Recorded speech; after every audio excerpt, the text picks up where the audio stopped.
নমস্কাৰ 24 লাইভ চাই থকাৰ বাবে ধন্যবাদ আৰু এই মুহূৰ্তত লৈ আহিছো অন্য এটা গুৰুত্বপূৰ্ণ খবৰ এবাৰ অসম বিধানসভাত উত্তপ্ত পৰিস্থিতিৰ সৃষ্টি হৈছে আৰু এবাৰ বিজেপিৰ আদৰ্শ নেদুখাবলৈ যেটো উল্লেখ কৰা হৈছে আৰু এনেদৰে এটা উত্তপ্ত হৈ পৰিছে সদন সবিশেষ লৈ আহিছো এই মুহূৰ্তত অসম বিধানসভাত উত্তপ্ত পৰিস্থিতিৰ সৃষ্টি হৈছে মন্ত্ৰী চন্দ্ৰমোহন পাটোৱাৰীৰ বিৰুদ্ধে আক্ৰমণাত্মক ৰূপত বিধায়ক চেয়াৰম্যান আলী আহমেদ চন্দ্ৰমোহনে আমাক নীতি শিক্ষা নিদিব বিজেপিক দিয়ক বুলি উল্লেখ কৰা হৈছে মিছা কথা কয় মন্ত্ৰী চন্দ্ৰমোহন পাটোৱাৰী মিছা কথা কিয় কব বুলি উল্লেখ কৰিছে আৰু এনেদৰে পৰিস্থিতি উত্তাল হৈ পৰিছে সদনৰ এই মুহূৰ্তত আমি জনাই আছো এটা বিশেষ খবৰ এবাৰ চন্দ্ৰমোহনে আমাক নীতি শিক্ষা নিদিব বিজেপিক দিয়ক বুলি উল্লেখ কৰিছে আৰু চেয়াৰম্যান আলী এবাৰ এনেদৰে আক্ৰমণাত্মক ৰূপত যেটো মন্তব্য কৰিছে চন্দ্ৰমোহন পাটোৱাৰী বিধায়কৰ বিৰুদ্ধে যেটো এনেদৰে এতিয়া উত্তপ্ত হৈ পৰিছে সদন আৰু অসম বিধানসভাত উত্তপ্ত হৈ পৰিছে পৰিস্থিতি আৰু দুই যেটো শাসক আৰু বিৰোধীৰ মাজত এনেদৰে এতিয়া তাণ্ডৱ চলিছে আৰু বাগবিতণ্ডা চলিছে সদনৰ মাজমজিয়াত মন্ত্ৰী চন্দ্ৰমোহন পাটোৱাৰীৰ বিৰুদ্ধে আক্ৰমণাত্মক ৰূপত বিধায়ক চেয়াৰম্যান আলী আৰু চেয়াৰম্যান আলীয়ে কৰিছে কেইবাটাও মন্তব্য যে চন্দ্ৰমোহন পাটোৱাৰীয়ে মিছা কথা কয় কিয় মিছা কথা কব চন্দ্ৰমোহন পাটোৱাৰী বুলি উল্লেখ কৰিছে চেয়াৰম্যান আলীয়ে ভয়ংকৰ ৰূপত এনেদৰে বাগবিতণ্ডা দেখিবলৈ পোৱা গৈছে চন্দ্ৰমোহনে আমাক নীতি শিক্ষা নিদিব বিজেপিক দিয়ক বিধানসভাত উত্তপ্ত পৰিস্থিতি আৰু চন্দ্ৰমোহন পাটোৱাৰীৰ বিৰুদ্ধে আক্ৰমণাত্মক ৰূপত বিধায়ক চেয়াৰম্যান আলী আহমেদ মন্ত্ৰী চন্দ্ৰমোহন পাটোৱাৰীৰ বিৰুদ্ধে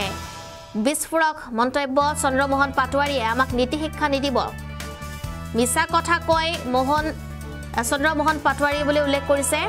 আৰু অসম বিধানসভাত উত্তপ্ত হৈ পৰিছে পৰিস্থিতি অসম বিধানসভাত এক ভয়ংকৰ পৰিস্থিতি আমি এই মুহূৰ্তত সেই ভিডিও দেখুৱাবলৈ চেষ্টা কৰিম যি সময়ত এনেদৰে বাগবিতণ্ডাৰ সৃষ্টি হৈছিল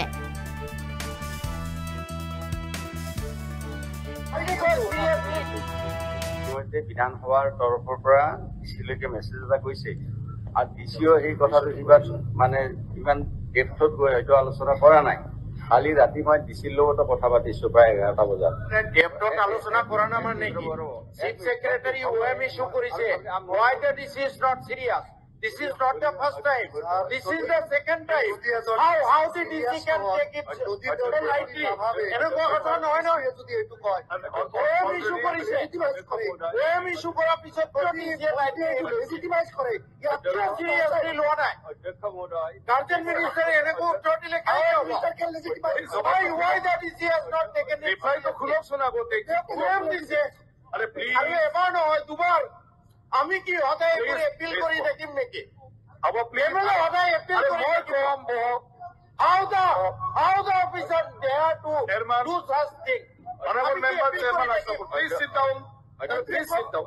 this হবে ক'ব লাগে মই কই নহয় কথাটো please sit down না মইহে দিম দিছি স্যার প্রতিখন জিলাতে এনেকুৱা হৈ থাকে স্যাৰ আনকি ইউনিভাৰ্চিটি কোৰ্ট মিটিঙো আমাৰ এছএমএছ হলটাও দিছে আমি কেনেকৈ যাব পাৰিম স্যাৰ আৰু এনেকুৱা স্যাৰ হৈ থাকে সঘনাই আপুনি অলপ কঠোৰকৈ কিবা নিৰ্দেশনা দিব লাগে অধ্যক্ষ মহোদয় প্লিজ চেয়াৰম্যান আলী ডাঙৰীয়া নিজে কথা পঢ়িয়ে থাকে নুশুনে আপনি উল্টা কথা ক'লে কি শুনে পছালি গৈ সিৰিয়াছলি লোৱা নাই আমাৰ assembly why did you not take it seriously he is taking it seriously that's why I'm sorry অধ্যক্ষ মহোদয় গতিকে ডিচিয়ে মিটিংখন আপুনি ইয়াৰ পৰা নিৰ্দেশ দিয়াৰ পিছত ডিচিয়ে মিটিংখন পষ্টপন কৰিছে এইটো ভুল কথা ক'লে ওএম ইস্যু কৰিছে আগতে এঘণ্টা আগত